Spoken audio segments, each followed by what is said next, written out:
What's up? What's up? What's up? What's up, everybody? Uh, I am getting all this started. I want to make sure my audio is working for everybody. Um, and I also want to make sure that everybody can see me well and hear me well before we get started, okay?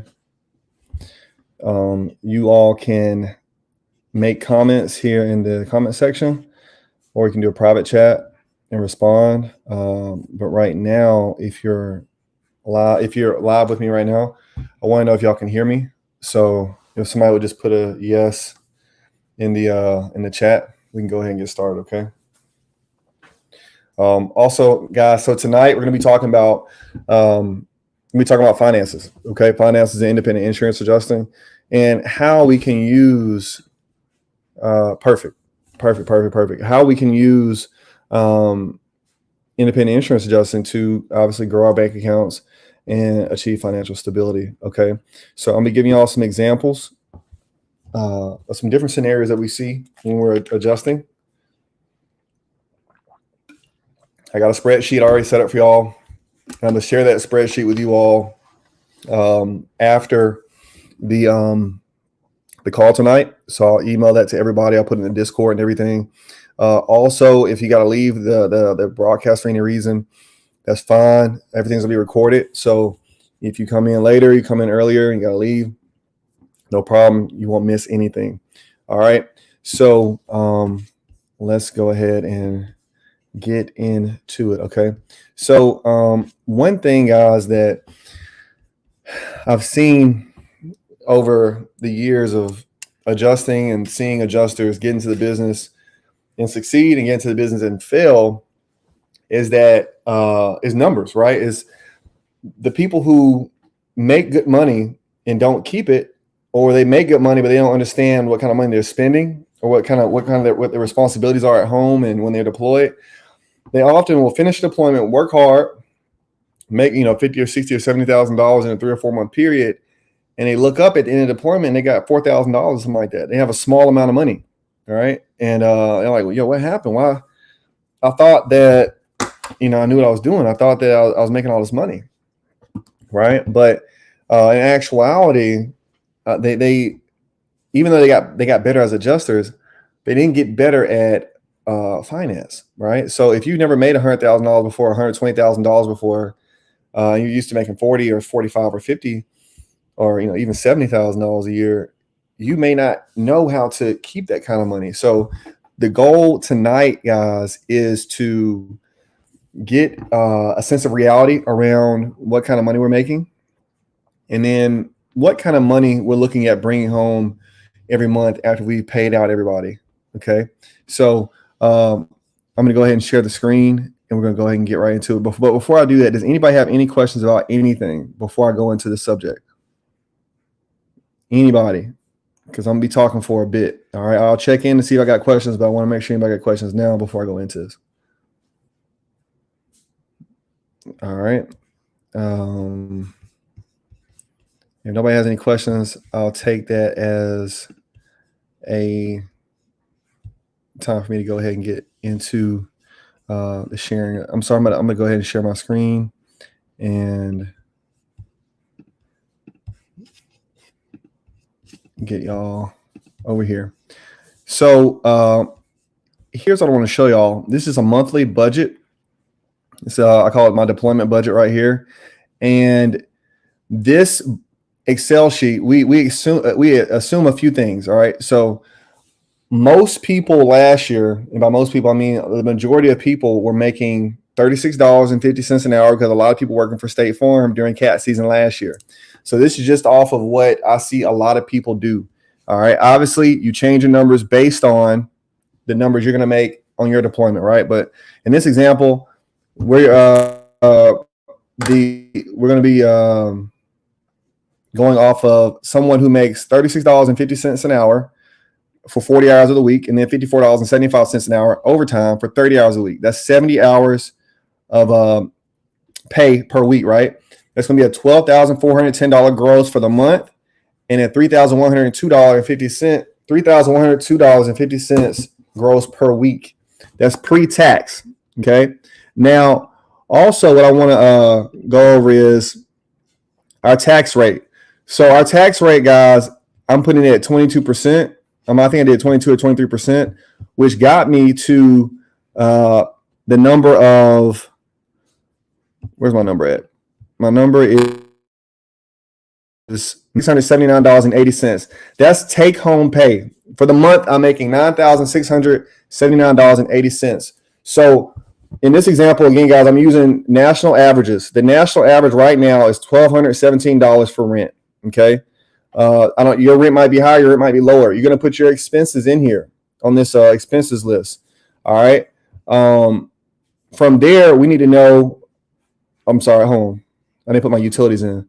The average utilities I have in here for, we got $316 for utilities, so on and so forth. So these are all the bills right here. Y'all know your bills better than I do, but these are just average bills, right? So let's add all that up real quick. And like I said, your bills might be lower or higher. I'm just gonna get this pulled up, and we're gonna do some math. And guys, this is basic stuff, but for the sake of knowing exactly how much we want to be making, or I'm sorry, how much we want to bring home at the end of the year or at the end of a deployment, we need to know these types of numbers, right? So, oops, my bad. I'm gonna do this on my phone because the calculator's active. I'm gonna go ahead and do this calculation real quick. So, $400, $411. Utilities, insurance, cable and internet, health insurance, phone bill, and what do we do? $7,442. I'm gonna skip alarm, security, and life insurance. I'm gonna skip those two. So we're looking at $2,442. I'm gonna put that into my spreadsheet. I'm just gonna put $2,442, and that's rent, and I'm just gonna say that's other. I'm gonna put in other. I'm gonna do this everything so I can kind of speed this process up. All right. So we're looking at $2,442 right there. Plus, we're looking at another. If we get deployed, guys, some of us are not gonna be working from home. That's also what I want to talk about today. Is all of us aren't going to be working from home every time we get deployed. So if you're a field adjuster or you are accepting a deployment where you're working in an office, this is where, numbers start to add up really quick, right? So in this example, guys, the reason why we're doing this is so you can know when they're offering your deployment, right? You don't just say yes to a deployment if you know that, hey, I got $2,500 in bills at home, plus I'm about to spend another $2,000 a month on the road. If I'm only going to make $9,600 after taxes, and I got like $4,500, maybe $5,000 in bills coming out between, all the bills I get on the road and all the bills I got at home, I'm only profiting $4,000 a month. It might be better for me to make a lower amount in a remote position, a few dollars or less an hour. I might be able to come out ahead if I manage my money better. Does that make sense to anybody? This math that I'm doing right now? Or do I need to go back to the spreadsheet some more so y'all can see this? So I really want to draw this point home because I want y'all to be profitable as adjusters, right? So let's go back and get back into it. So I'm going to get back into it so I can finish the thought I have on this. Let's go back to entire screen. All right. So if I have $2,442 for all of my rent and utilities and bills and all that stuff at home, and then I'm looking at $2,000 for the month for a hotel or Airbnb, let me show you where I got this number from. Okay, so for those of y'all who don't know, Atlanta is a hub. All right, it's a hub city for State Farm. So a lot of people work at State Farm as IAs in Atlanta.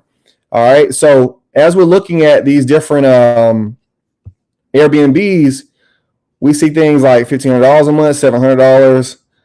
let's do a filter, because I know y'all don't want to live with other people while you're working. I know you don't want to live in like one room in somebody's house.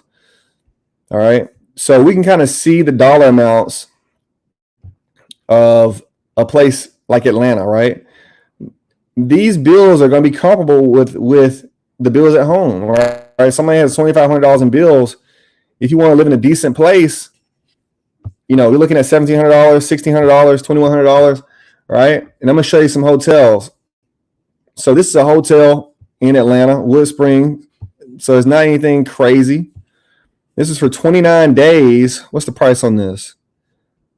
Let me go back. I'll show you the price on this one, because it's crazy. I think let's check the availability on this. $60 a night. $60 a night puts us right at $2,000 for the month before taxes. These are real expenses, all right? These are expenses that I've had to pay as an adjuster over the years when I was traveling as an adjuster. And so again, just because you see a number like, wow, I'm making $12,000 a month, we want to keep everything in reality, right? So once we know exactly what we're going to make, we need to know exactly what we're going to spend, right? So let's go again back to this, back to our budget. So we have $2,000 for the hotel or Airbnb. You can give or take that, right? Next one is licenses. So you might have to get more licenses depending on how many licenses you currently have. I put $600 there just in case you need to get 4 or 5 licenses. Per month, the average per month to feed one person in America is $317. I think that's kind of low. I put $400 on there, but I go out and eat a lot, so that price may vary for y'all for how much you're spending on food. But here's my summary of this. When I put all that in, guys, when I put all my numbers in on this, I'm looking at around $3,000. Okay, I'm looking at around $3,000 I can save per month with that current budget. Now, again, your bills might be higher or they might be lower, but when we see the hard numbers, we see like, all right, I might be making, I might be grossing $12,000 a month, but if I'm not budgeting correctly, I'm only going to profit $3,000 a month. And so when I know that, then I know, okay, how do I lower some costs, right? So for example, how I lower costs on the road is I usually try to live with other adjusters. If I could live with 1 or 2 or 3 other adjusters, that cut my housing costs cut my housing costs in half. So like for the Airbnb example, we're talking about $2,000 a month. If I can find one other adjuster, I get an extra $1,000 I can come home with. So instead of having $3,000 a month at the end, I got $4,000 a month at the end, right? Now, I know a lot of y'all are just starting out, so you might not know a lot of adjusters, but you got things like this group here, you got Facebook groups, and then you got people you can meet if you're going to be on the road, right? And again, this is if you're on the road for this cat season, all right? Another thing to remember, guys, the pandemic caused a lot of us to be able to work from home, but that might not be the case this cat season. There might be less remote positions available, so I want y'all to be prepared just in case, all right? Now, for those of y'all, it's some of y'all who've been adjusting for a bit. The thing that I did to begin to lower my bills, I began to lower my recurring bills, right? So things like insurance, things like cell phone bills, things like cable and internet. I wasn't working from home. Well, I'm sorry. When I was adjusting, we didn't have a lot of remote positions. We didn't have remote positions until like 2.5 years ago. So like I was never home. So like I cut cable. I cut cable and internet off because I was always on the road. You know what I mean? But another thing you can do is if you're going to be working year round or 9 or 10 months out the year, it might be smart to pay up some bills. So when you're not working, you don't have to continue to pay out bills when you're not working. You can just keep that money saved.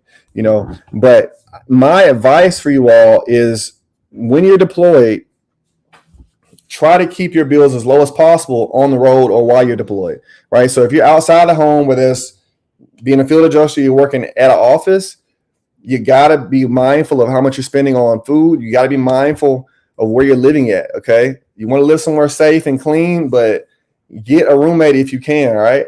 Just because you're making, some strong income doesn't mean you got to spend all of it. Right.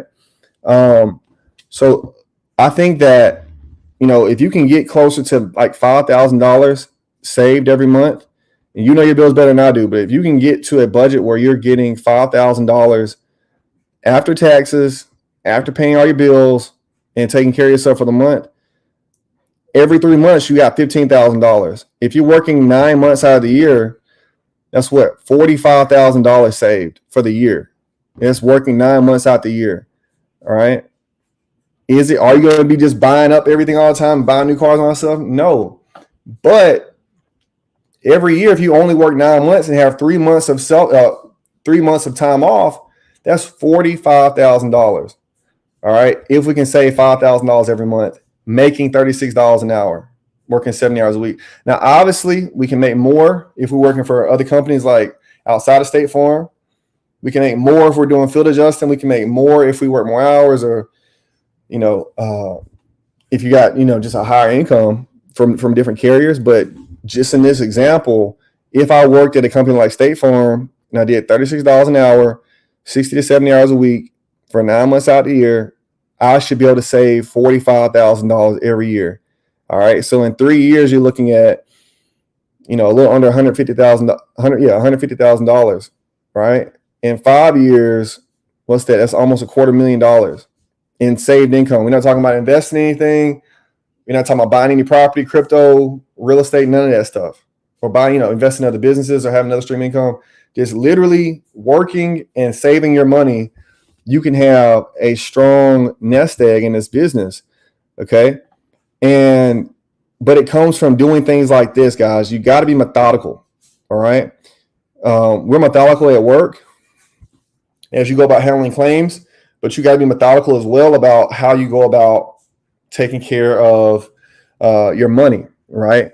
Another thing I think that I've seen over the years where there's been some big pitfalls for a lot of adjusters. And I think this one thing that keeps people chained to desk is getting into debt, getting into debt in the form of getting new cars with high car notes, getting into mortgages, especially in those first 3 years into the business, where you might not be working 9, 10, 11 months out the year.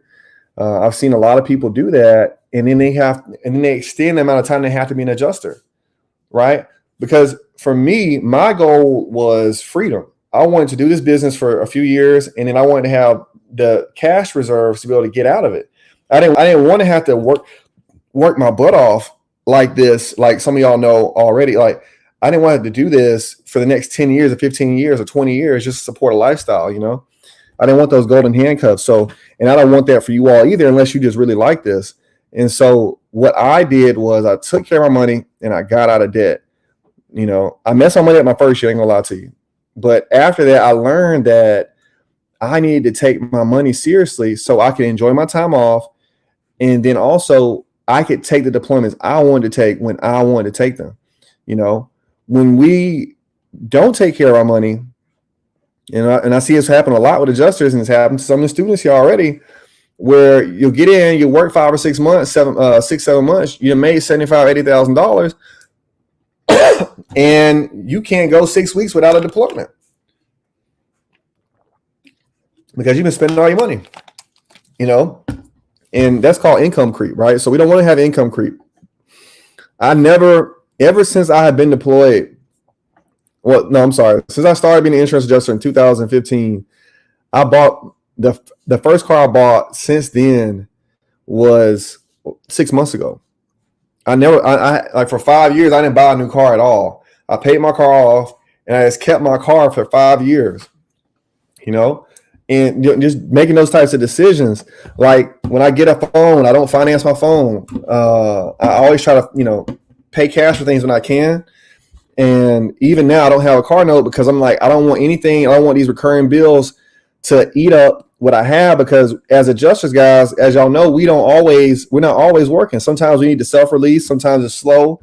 It might not be a deployment for a little bit. If we take care of our money, we can ride out those times easily without having to look for work, or always, having to hustle up work all the time. I think it can be quite. I think it can be quite demoralizing. Seeing people. I know guys that's year 15 in the business because they never learn how to get their money right. And so I believe that we got to start with the end in mind, right? So if we start with the idea that we're going to be financially literate and financially responsible with all the time and energy we've had to put into this business, we can get in, do what we need to do, and get out and get to the next thing. Anybody got questions? Anybody got questions, comments, concern about anything? Do y'all want to know? Did I breeze over anything too fast? And you can unmute yourself for those of y'all who are already in the chat, if you want to talk or anything like that. And if not, if y'all can't talk, y'all can always just put a comment in the chat. But yeah, I've seen a lot of adjusters struggle financially just because they're not responsible. They weren't responsible. I don't know how y'all do y'all's debt management, but how I did it when I had debt, I just treated it like a bill. Like let's say I had $15,000 in debt, all right, and I knew I wanted to pay it off in 18 months, so I just put it down as a bill for the month, right? And then as I paid everything else off, pay the rent, pay the light bill, phone bill, pay that debt, boom, and I just broke it down like that. And before you know it, by the time the pandemic had hit, in June 2020 was when I became debt free, in June 2020. And so just by breaking it down and just biting off a little bit at a time, every time I had a deployment, just trying to take care of that, fighting the urge to go buy a new car, fighting the urge to go buy, a Rolex or something like that, or, a luxury item, fighting those urges for a bit, it gave me a lot of freedom when things started getting ugly, and it gives me a lot of peace of mind, guys. I want y'all to have that peace of mind. Y'all are working too hard.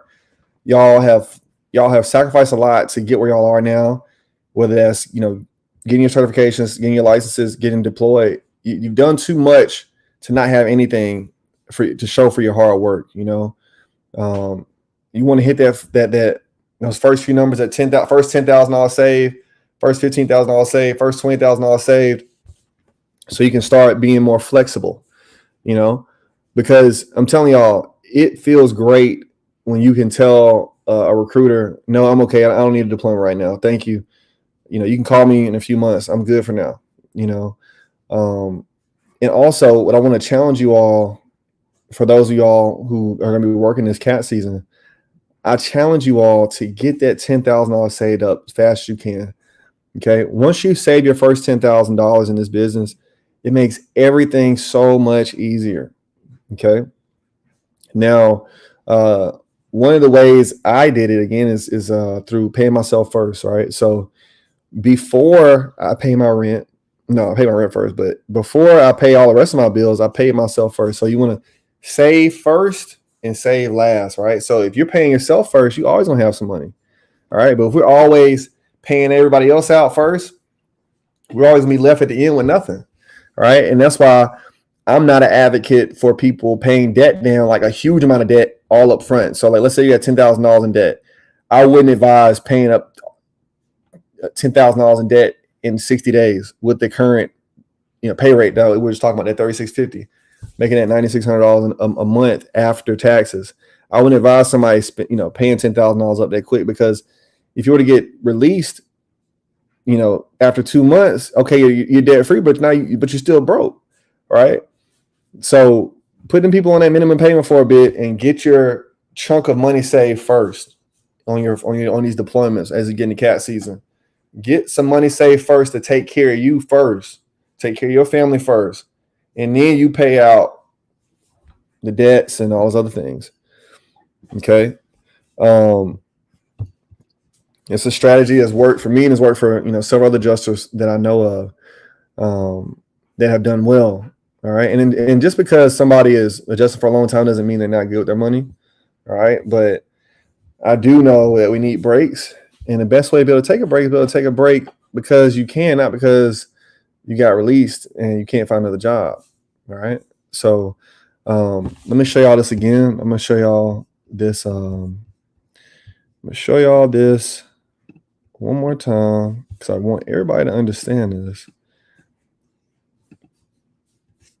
And again, I just made this based off of averages. Okay. This is all off averages. Let's say we were to cut this hotel in half. Say we cut the hotel in half. And then let's say that, what else can I cut? Personal. I gave people $1,000 to mess up, but let's say you only mess up $500 every month. That's $500 in just frivolous things, right? What does that do for our bottom line? $4,400. It gets us closer to that $5,000 number we're talking about, right? And you might be able to find a place. So like one thing I did, y'all, when I was getting sent out to these deployments, I would find friends in these places. I found friends or family members, like when I was living in Atlanta or Houston, or I was living in the DC area working there, or many of these places, I was able to live or stay there for like really cheap, like $500. I think I remember one time I was staying in Houston. I paid my cousin $500 for the month. Each month, he didn't know how much I made as an adjuster. I paid that $500 to him, and it helped me out a ton. I was able to keep a lot more money, right? So let's say you're able to do like I did and just pay $500 a month, all right? That puts us at a $5,000 save per month, making a gross of $9,679.80. Okay, but now let's use another example, right? Now let's use an example of the person who's working from home. Okay, so if they're working from home, this is an amazing situation. All right, we can take out hotels. All right, and we'll leave the personal, right? We can leave the personal there. All right. By working from home, we can add $2,000 to our bottom line almost. $5,468 is the kind of money you can save per month as a person working from home. So allow these numbers to help you decide what type of deployment you're going to be working, right? Whether that's a field deployment or in-office deployment or remote deployment, right? If you're looking at this and you say, okay, what's my goal number and how fast can I get to it? How long do I need a deployment to last for me to get to these numbers? If you know that before cat season starts, then you also know what you're going to accept and what you won't accept, right? If they say, for example, hey, we'll pay you $28 an hour, but you got to come to Florida, you know by looking at your numbers that ain't going to work. That's not going to work for you. So you can say, no, thank you. I appreciate it. If you got something else closer, if you got a remote position, I'll gladly take it. All right. And so we want to go off our numbers. We want to go off our budgets and our goals. We don't want to go off of what these insurance carriers or IA firms are telling us when cat season comes up. Right. Now, don't make some crazy, stupid, goal like I want to make $40,000 a month inside working from home. Anything in that $12,000 to $15,000 range is going to be about normal for a remote position or a desk position for that matter during the cat season. So that's usually 3 months, maybe 4 months of cat pay.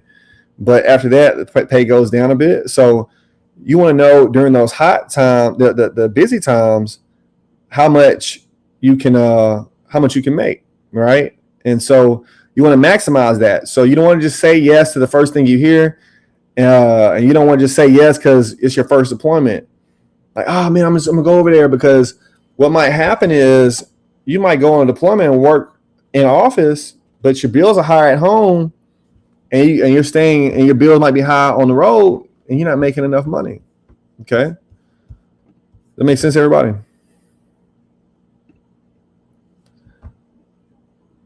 Does that make sense to everybody? Anybody can hop in and say yes, no, maybe so. Anybody disagree with anything I'm saying? I want to make sure that we are making space for y'all to get what it is y'all want. But again, everybody, we become adjusters for different reasons.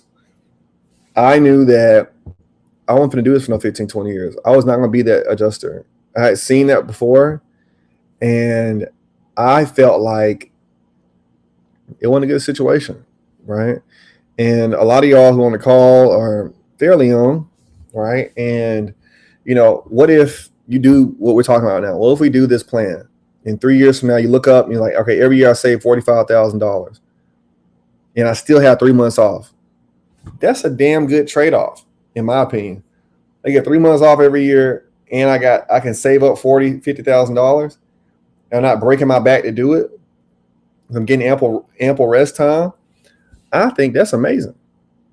You just 5 years, you walk away with $250,000 in cash. And that's if you didn't. We're not talking about investing in anything, like I said, guys. I think that's a good trade-off. I don't know what kind of debt y'all are in. That $250,000 save might go towards debt pay down or student loan debts or something like that. But I think that 4 or 5 years of that. I think 4 or 5 years of moving like that and taking care of your money like that, I think can set yourself up for the next part of life. Whether that's investing, whether that's having your own business, or just taking it easy and being an adjuster 5 months out of the year, 6 months out of the year, so you don't have to work so hard because you have a big cushion. Now, Josh asked, would you prefer field for cat season to maximize income? That's a great question, Josh. So let's go into that. Okay, let's go back in and let's go to our budget. Okay, because I don't want to go off of how we feel or what we think. Let's go off of numbers. All right. So let's take it back. Let's do $2,000 a month for the month for hotel and Airbnb, or Airbnb. Again, just a round number. $270, by the way, for Exactament. That's per month. All right. That's a subscription service. $270 right there. All right, so that's at $270 for field work. Licenses is the same. I'm gonna say food is about the same. Personal is the same. And then we're gonna do another. I'm gonna add one more on here. I'm gonna add another one, and that's gonna be tools. And I'm gonna say it's gonna be $1,000. All right, you're gonna spend about $1,000 on tools. Okay, they'll only be for 1 month. Now, here's the thing with field work, right? So the problem with field is, one, you can be in the hole for like a month, 5 weeks, 6 weeks, because the problem with field is that we don't know when they're going to pay us, right? In field, you don't get paid until the file review team approves your claims, right? So if you got 30 or 40 claims and you have a crappy file review team, it might take a long time for you to get paid. Okay, and I'm just giving you the worst case scenario, right? Some people, they write the claims up the right way, and they get taken care of, and they get the claims out really, really fast, and they get paid really fast, right? But it's not like that for everybody. So I would not go out into the field for cat season unless I had studied Exactament with the instructor, right? And I was fully prepared with all my tools. Okay. I do have a tool list for field adjusters. Matter of fact, I need to put it in the field adjusting thread. I'll write that down. I'll put that in the field adjusting thread. But I think if you feel confident, field tools in adjusting thread. Okay. If you feel confident in your adjusting skills, man, go out there. Go out into the field. There's some people that make some good money out there. Right? But I also think that it ain't for everybody. If you've never done adjusting before, or you never done field before, I think it'd be smart to start out in daily claims, where it's a bit slower in the deadline. You have a lot more margin for error. But if it was me, yeah, that's how I would do it. But if I had never done field before, I would do desk. I would do desk, and I've done it both ways. That's why I'm telling you this. I went and did field for the first time in the middle of a cat, and I got burnt pretty bad. So I don't want that to happen to anybody without them knowing what could happen.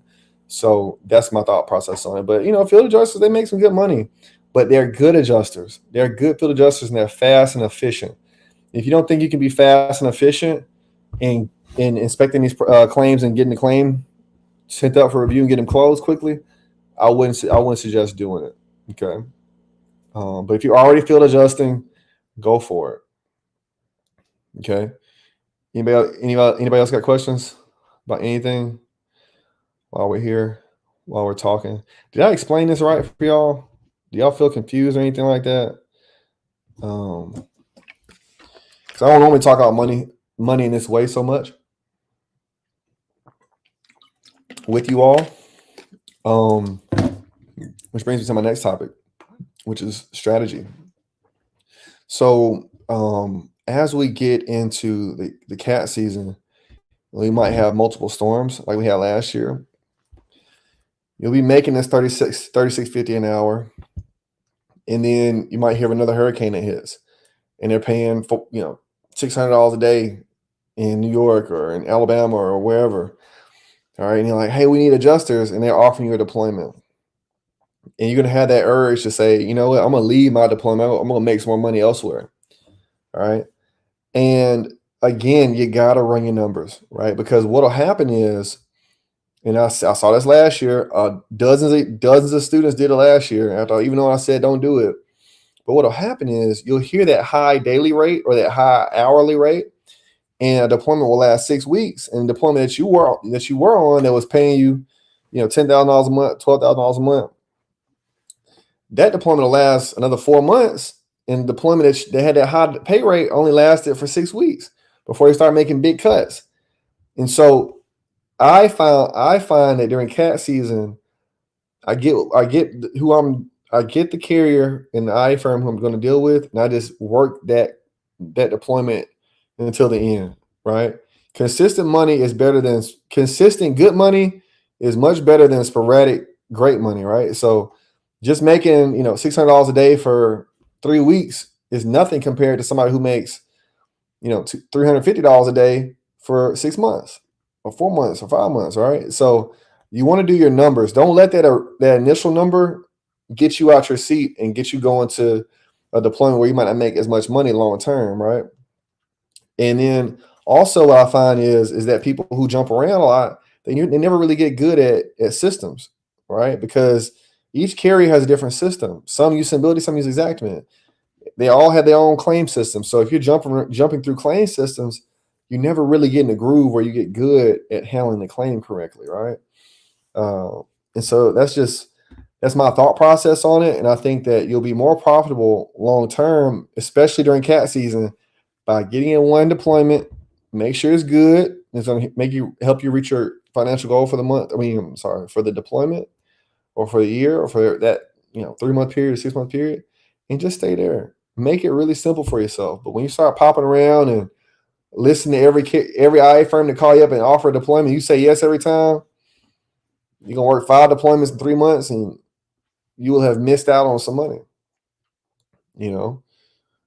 So that's something I want y'all to think about, and I want you to just kind of put in your head as we go through making decisions about where we're going to be handling these claims at for cat season. All right. Also, let me go see this national. I don't know if y'all saw this. National Hurricane Center. I think there is a tropical depression out there right now. Yeah. Let me show y'all this. I want y'all to see this real quick. This ain't about money, but it's about these storms that's coming out right now. Oops. No. Entire screen. Allow. Let's have a look at this. So last call we talked about hurricanes.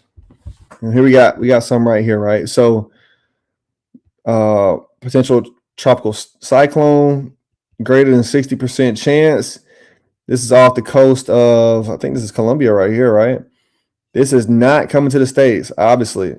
So this is going to die out probably in this area right here. This disturbance as well, less than 40% chance of being a cyclone. These, when you see these storms down here at the bottom, they're going to hit the Caribbean, they're going to hit South America, they might hit Central America here a bit. That's it. You don't have to worry about these. When they're coming off this 25th latitude, what's the word I'm looking for? Latitude, longitude. What is the word I'm looking for? These lines right here. Anyway, when they come off these lines right here, we know they're probably going to be coming to the United States, right? And so this one right here, 40% chance. All right. So if we know it's a 40% chance over the next 2 days, we want to pay attention, right? Because this cyclone might hit the Gulf Coast of Texas. All right. This storm, I'm sorry, it's just a storm now. It's not even a cyclone yet. But this storm might hit the Gulf Coast of Texas. If y'all remember in the conversation we had last week, we were talking about the Gulf Coast of Texas being covered by Texas Wind Insurance Association, which is TWIA, that TWIA cert that we talked about. We've talked about and brought it up. We brought it up last week, but we've also talked about it some other times. If this were to cause some wind damage right here, Texas Wind Insurance Association and IA firms that are contracted with Texas Wind Insurance Association are going to be making calls for deployments. So if I were you all over the next 48 hours, that's tomorrow and Thursday, I'll be paying attention to my emails for companies coming out of Texas, all right, to see if they have a standby list. If this storm is going to do something, we don't know if it's going to do something yet because it still just has a chance of becoming a cyclone. It's hurricane season, so it can obviously become a hurricane, but more than likely it's that close to the coast. It's not. It doesn't have enough time and space to become a hurricane yet. But something to keep in mind, guys. Okay. Questions, comments, concerns from anybody about anything? You got questions about hurricane season? You got questions about financial strategies, deployments, claims, anything? I want to give y'all the floor to make sure I get y'all's questions answered. But any questions y'all got about if you are deployed, problems you're seeing, maybe you're not handling claims fast enough, maybe you have some issues with policy. If you got any questions, now's the time to ask as we go ahead and wrap up for the night. Josh, what's up? Michael, Kia, who else in here with me? Gwen Rivers, Tarad, other Kia. I don't know if Kia's on here twice or there's two different Kias. I don't know. But yeah, guys, y'all got questions. That's what I'm here for. I want to give y'all the time and space to be able to ask questions. And I want to be able to help y'all because I want to make sure that we're prepared for hurricane season. Because once hurricane season comes, well, we're in hurricane season, but once the calls start coming, once we start getting deployed, everything's going to be going 1,000 miles an hour. So I want to make sure y'all are ready to go. Okay. And again, y'all can always unmute yourself, or you can always pop in and write in the private chat or in the comments. And I can get y'all answered, get these questions answered, and get y'all out of here. Okay. All right. Hey, Michael, I appreciate it. Gwen, I can't hear you. Let me see if I can unmute you because I think you might be muted, Gwen. Can you hear me now? There we go. I added you in there. What's up, Gwen? Okay. Hey, quick question. So going back to when you were saying, as far as like possibly taking a lower paying deployment, if it makes sense, how likely is it that if you take a deployment like that, that you might make a raise, while on that deployment? Okay, so during cat season and really just in adjusting in general, it's rare for us to get raises during a deployment. Gotcha. Okay, it's going to have to be a big event that's going to happen. So, like, let's say for example, it's mid-August and we get Hurricane Jane, all right, and you're like, It's $36 an hour at this job. Okay. But then Hurricane Keisha comes and it's like a huge event, right? Like a Cat 5 and hits a major American city. Mhm. And they're like, look, um, other companies are gonna raise their pay to get adjusters to leave these other carriers, right? Mhm. And so what they'll say is, hey, instead of paying y'all $36 an hour, we'll pay y'all $50 an hour to stay here if y'all don't leave because they need their claims, they still need those claims handled, right? Mhm. And so that has happened in a couple different years as an adjuster since I've been an adjuster. That can happen where they'll raise the pay to be competitive to keep you there because there's only so many adjusters at any given Right. time. We can't print new adjusters. Only so many of us are licensed at any given time, and we're usually going to be working, right? So what the companies will do is they'll raise their rates enough to make people leave other deployments. Okay. Okay. With that in mind, don't think you'll get a raise because you're just being a good adjuster. Mhm. Okay. Cat season is so short, 3 to 5 months, that I wouldn't expect that. But I think that, you know, after we look at our budget and everything, we gotta look at our lifestyle too, right? People got kids at home, they got family at home need to be taken care of. Things, life events that are happening to stay close by or they need to go away. Just all depends. But what I want to do for you all today is just give y'all an idea of what's to come, so y'all can make the best decisions. Does it make Got it. sense, Glenn? Yeah, thank you. And I do have one more question. What's up? So is there a particular carrier that you recommend that we kind of, take over one? That's a great question. I work for probably a dozen carriers, and the thing is, all carriers are not everywhere, right? Mhm. Like for example, we talked about Citizens of Florida last week. Citizens of Florida pays a lot of money, but they're in Florida. So if a Mhm. storm doesn't hit Florida, it doesn't matter if that carrier is good or not. They're not going to, you're not going to get deployed with Citizens of Florida.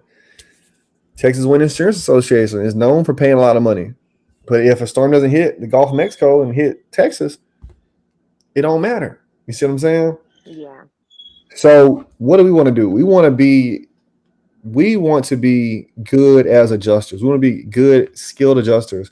If we do that, we're going to have a longer deployment. If we have a longer deployment with any carrier, we're going to get paid well. You see? Yeah. So that's what it's about, right? Um, Let me answer some more questions. We got so do you know the carriers that deploy in Atlanta? So there's a lot of different carriers. State Farm is huge in Atlanta. Okay. 9 times out of 10, if you're working in Atlanta in office, you're gonna be working for State Farm. Okay. Gentech, I think is the word, Gentech. They're newer. They used to be Bright Claims and they got bought out. A lot of these companies have been purchased by other IA firms. But Gentech, and I'm trying to think, there's a few IA firms in Atlanta, or they deploy in Atlanta. But for the most part, for this conversation, State Farm.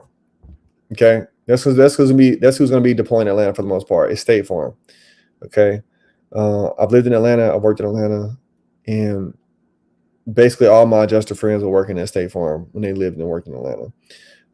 Is Tower Hill a good carrier? So Michael, this is what I'll say again. And this also my question for y'all is, what is a good carrier to you? Okay, what is y'all's definition of a good carrier? And I can answer your question a bit better. Because if it's about pay, that's one thing, right? If it's about how they organize their cat teams, that's another thing. If you're talking about how their facilities are, how their claim system is, it's a whole other thing, right? Or their management style, that's different. So good carrier, there's a lot of facets to what a good carrier is, right? Um, Systems, teams, and pay. All right. So to me, the ECS system for State Farm is extremely powerful. It just takes a really long time to learn. But once you learn it, you can do so much within the State Farm ECS system. Enterprise Claims, I think it's Enterprise Claim Service, I think is the name of ECS. Um, I don't like State Farm because they micromanage. And I think their pay is mediocre for the industry, but they give a lot of new adjusters their first shot. They gave me my first shot. State Farm did. They gave me my first 3 deployments. So, it all depends, right? I think FedNat pays very well. Their system is convoluted, very confusing, but you can go down to FedNat and work a long time. My mom works there. I've worked there 3 different times. A lot of other good adjusters have worked there for a long time. You know what I mean? Progressive, ASI Progressive, I think has some good systems. I think they can be micromanaging a bit too, like State Farm. They pay decent. They have decently long deployments as well. But the thing is, guys, again, it relies on you having your own good systems, right? You being a good team member, and then you taking care of your money. All these things go hand in hand. So, I made a lot of money and got free off of FedNat. So it wasn't State Farm. And I thought FedNat had a terrible system. Allstate Canada paid me a ton of money over the years. And their system, their operating system is still in the 80s. Their screen is blue. You do not use your mouse at all. They use a DOS system. Okay, a DOS is the computer system that people use in the 80s, where the screen was blue or green. And that's what they use at Allstate Canada, right? But they paid me well, and I was able to work remote for them. That was the first company that gave me a shot at working remote. So it just depends, guys. It depends on your personality, what fits for you, right? So for me, it's not about who's the good carrier. Who's going to give me a shot? Who's going to give me a shot at being able to stay at a seat for 6 months or stay at a seat for a year so I can become a good adjuster? I think that's what we need to be looking at, especially as we're building out our adjusting careers. Does that make sense to everybody?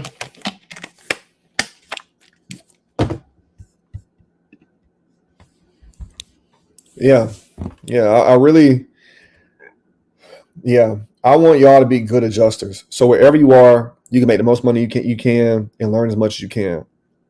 But when we're just trying to go to the easy one, all right, we don't really grow as much as professionals, and that's what we want to do. We want to grow as professionals, get our experience up so we can go from doing these kind of starter type deployments to doing the big time stuff. Large loss property, doing commercial claims, stuff like that. We want to do those things. But we gotta eat that frog first, right? We gotta do the hard part first. We gotta earn our stripes first, right? By learning different systems, trying a few different firms, trying a few different insurance carriers to see what we like, right? Because, for example, State Farm has a type of claim they handle, right? But when we leave State Farm and go to another side of we go to another carrier, we get to look at different types of claims. All right, at State Farm, you might not be able to work litigation or public adjusting claims, but if you go to a smaller company or a different type of carrier, or a different type of IA firm, they'll let you work those claims so you get that experience, right? That's going to help you as you develop your career. Because when cat season slow down, and they're like, "Hey, we got litigation claims, but you got to have experience," and you went to a smaller carrier so you get that experience. Now, a year later, when cat season slow down, you can work litigation claims, or you can work PA claims, or supplement, or large loss, or commercial, or cat auto, or field property, because you got the experience somewhere else. So you want to go where you want to be experienced at. Okay, does that make sense to everybody? You want to.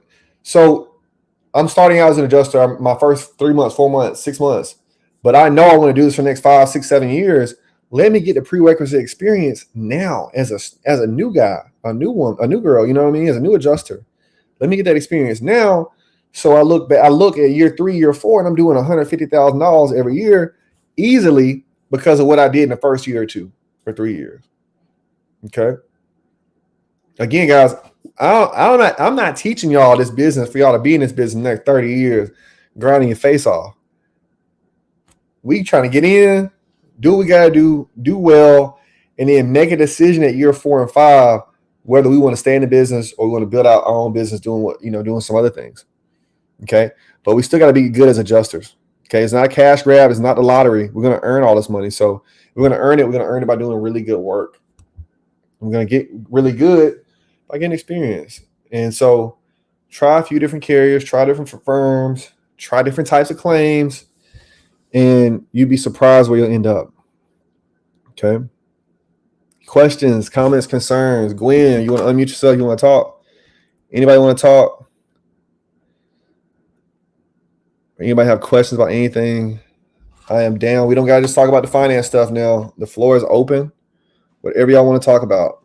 Okay, I have another question. Yes, Hope you ma'am. don't get tired.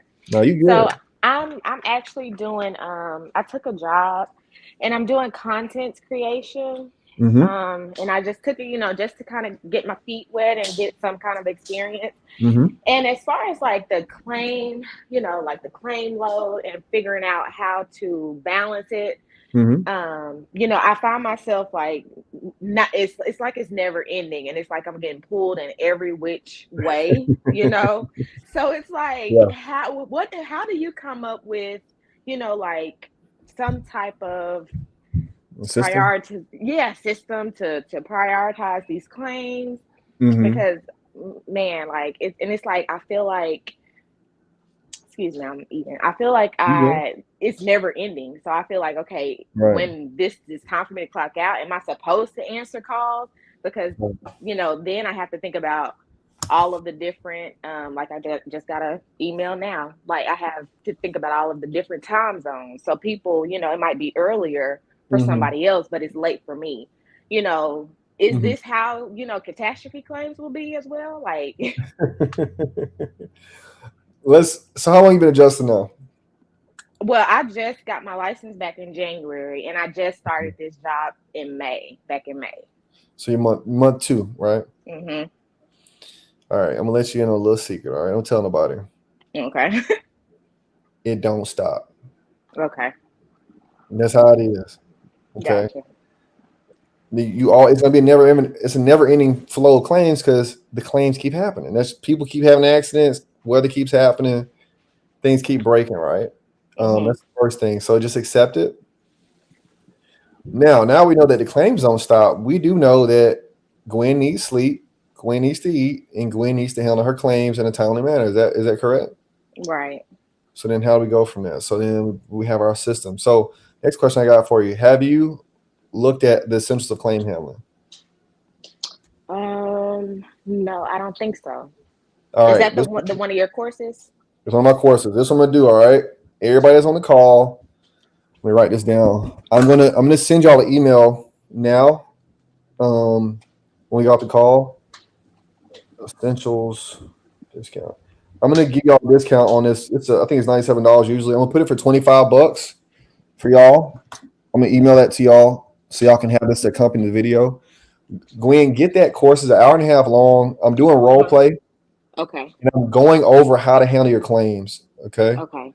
I'm gonna do a quick rundown now, but the full breakdown of how I handle claims Hmm. and how you're gonna break down each day and how you set your day up. It's in that course. Okay. To Okay. me, low key, essentially claim handling is more important than roadmap. To me, Okay. And you know what? I think I do have that course. you got I it. think I do. I purchased it. Yep. So I'm gonna go back and watch it, but you can go ahead. All right. So let's just go over real quick, and the discount still stands, everybody. All right. If you want to get essential claim handling, I think it's an amazing course. I think it's my best course, but everybody don't have it, but you should get it. So first things first, we want to be systemized in everything we do. So obviously, insurance companies have their own systems, but we got to have our system for how we handle claims. So I know that there's a period of time where we got to be on call, or on our phones. There's a period of time we got to respond, blah blah blah blah. But even within that, we have our own control. So for me, what I do is I'll tell y'all this all the time. You got to review policy. First things first. All y'all are new for the most part. You got to review policy first thing in the morning. Review, read over policy 20 minutes. First 20 minutes of the day. It's super easy. Maybe before you even clock in, just do a quick run through. All right. You just need to know where everything is on the policy. The better you know where things are in policy, the faster you're going to get to it. If you're doing this every day, you won't even have to read.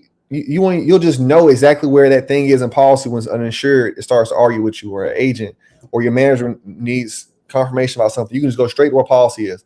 Just knowing policy well, guys, by reading 20 minutes a day in the morning will keep you in a seat. That alone will keep you in a deployment for another month, 2 months, 3 months. Okay. By knowing policy, review policy, 20 minutes a day. All right. Now, off my soapbox about policy. Now let's go and get into how we handle our day. So for me, I do not call anybody until an hour before lunchtime. I don't care how busy everybody else is or how many times they call me. I'm not calling you back till 10, 11 o'clock in the morning. It's not happening. I'm going to be emailing and responding to email and then reviewing my new claims and reviewing what I did from the day prior in the morning. I'm going to do a block of time, a 2 to 3 hour block where I'm only doing that. Okay. I'm not answering calls. I'll be responding to email and reviewing any new claims that came in the nighttime, right? And anything that happened via email in the morning. From there, now that I've gotten some of the big chunks of things out of the way for the day, and obviously I got to look and see what my manager says for the direction of the day. I need to know that, right, in my emails. But after those first 2 or 3 hours are done, now I'm going to pick the phone up and I'm going to call people back. I'm going to check my voicemail. Hey, how you doing? This is Steven from Allstate. I was giving you a call, blah, blah, blah. How can I help you? I'll handle some claims like that. I go to lunch. I come back. I'm doing another chunk of work. No phone calls. Again, I'm not doing any phone calls. If they email me, I'll email them back. But I'm doing focused work for another 2 to 3 hours. And then I'll make another set of calls at the end of the day. Okay?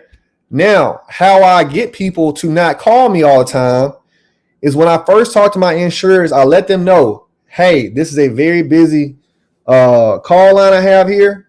People are calling me all the time. If you call me, I don't pick up, you can always email me. Okay, I'm much faster via email than I am on the phone. I tell all my insurers this. Because I do that, most of my insurers email me. All right, except for maybe my oldest insurers are just super old, or I have, they don't have an email address or something like that, or they don't want to use email. They just really want to talk to me. I have a couple like that, but I funnel all of my insurers to my email, right? And I just handle my email. I can just shoot off an email super quick. I don't got to be on the phone listening to their sob story for 30 minutes. And so the less time I'm on the phone, the more time I have to handle claims. Okay. And if you handle claims in this way, you're going to be much more productive day in, day out because you're not on the phone. Okay. Also, when people get to arguing with you and all that stuff, that's because either you don't know something properly or you're not explaining it properly to them. Okay. It's not always about them being angry with you or, you being stressed out there. Sometimes you're not explaining it right. So go back. Am I explaining this correctly? If not, if I'm explaining it right and I know they understand it, get them off the phone. Is there anything I can help you with? That's my like ending statement. Is there anything else I can help you with?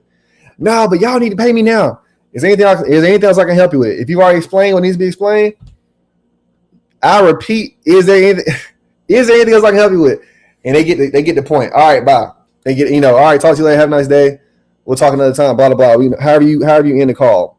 But I get repetitive when they try to become argumentative.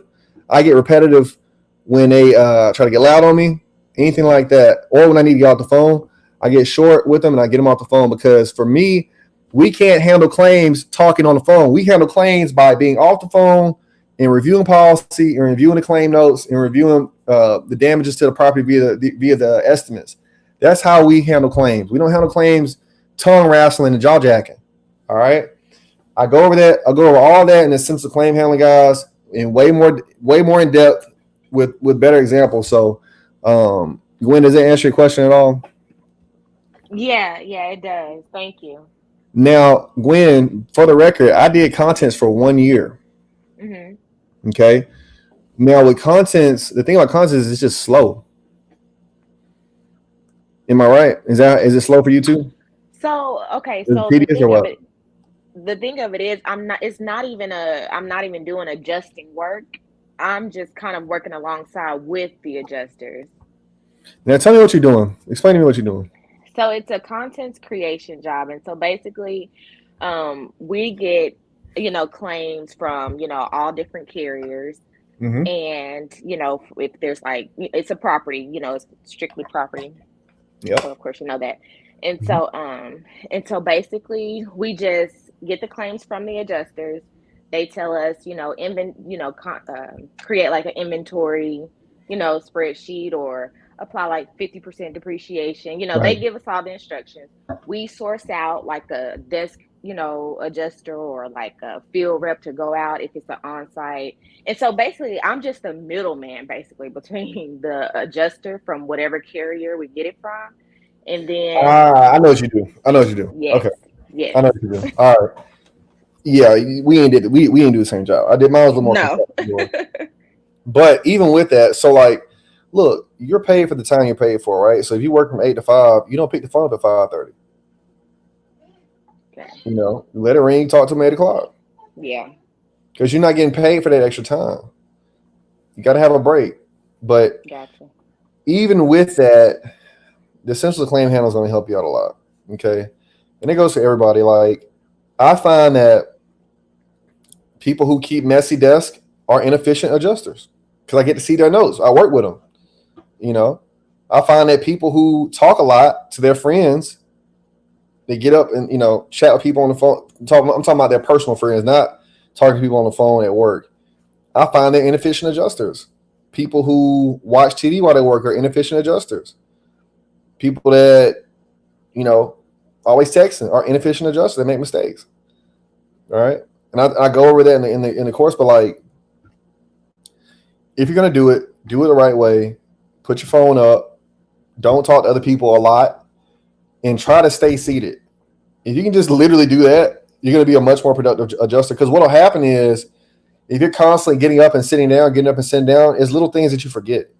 That file note you're supposed to make, you forgot a part. That email you're supposed to write, that person you're supposed to call right back, or you told me you was going to call right back. Something happened in the house, or something happened in the desk at the office, or in the field. You go, oh man, this. You're talking to your neighbor at the cubicle, and next thing you know, you forgot to put something in the notes. So, just something to keep in mind, you know, just basically how we handle our claims. But I go in detail about that in the course. But what I'll do is I'm going to put the tools for the field in the field adjusting thread tonight in the Discord. I'm going to send the essentials of claim handling discount out tonight to you all. It's $25.